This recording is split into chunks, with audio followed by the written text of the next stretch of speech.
Hello, നമുക്കിന്നൊരു കൊഞ്ച് roast ഉണ്ടാക്കിയാലോ. അപ്പോൾ ഞാൻ കൊഞ്ചൊക്കെ ക്ലീൻ ചെയ്ത് വെച്ചിട്ടുണ്ട്. അഡീഷണലി ഞാൻ കൊഞ്ചിൻ്റെ തലയും കൂടി ആഡ് ചെയ്യുന്നുണ്ട് കേട്ടോ അതിൽ. അപ്പോൾ ഇനി കുറച്ച് chilli powder, turmeric powder, garlic powder, പിന്നെ ജിഞ്ചർ പൗഡർ, പിന്നെ ആവശ്യത്തിന് സോൾട്ടൊക്കെ ഇട്ട് നല്ലതുപോലെ ഒന്ന് പുരട്ടി വയ്ക്കുക. പിന്നെ ഞാനിവിടെ ഒരു 3 മീഡിയം സവാളയും കുറച്ച് ജിഞ്ചറും ഗാർലിക്കും ഫ്രഷ് ആയിട്ട് അരിഞ്ഞു വെച്ചു. എന്നിട്ട് നല്ല വെളിച്ചെണ്ണയിൽ ഇതൊക്കെ ഇട്ടൊന്ന് വഴറ്റുക. എന്നിട്ട് ഉള്ളിയിൽ കുറച്ച് മഞ്ഞൾപ്പൊടിയും കുറച്ച് മുളക് പൊടിയും ഇട്ട് നല്ലപോലെ ഒന്ന് വഴറ്റുക. എന്നിട്ട് നമ്മൾ പുരട്ടി വെച്ച് നമ്മുടെ കൊഞ്ചില്ലേ, ആ കൊഞ്ച് ഇതിലേക്കിട്ട് ഒന്ന് അടച്ചു വെക്കുക.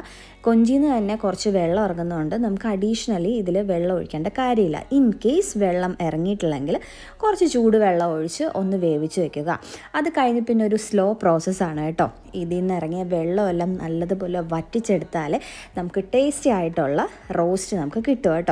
അപ്പോൾ ഇതുപോലെ ഫോളോ ചെയ്തിട്ട് നിങ്ങൾ ഒന്ന് കൊഞ്ച് റോസ്റ്റ് ഉണ്ടാക്കിയിട്ട് എനിക്ക് കമൻറ്റ് ചെയ്യണം കേട്ടോ. അപ്പോൾ ഇതേ കാണില്ലേ, സൂപ്പർ കൊഞ്ച് റോസ്റ്റ് ഇവിടെ റെഡി.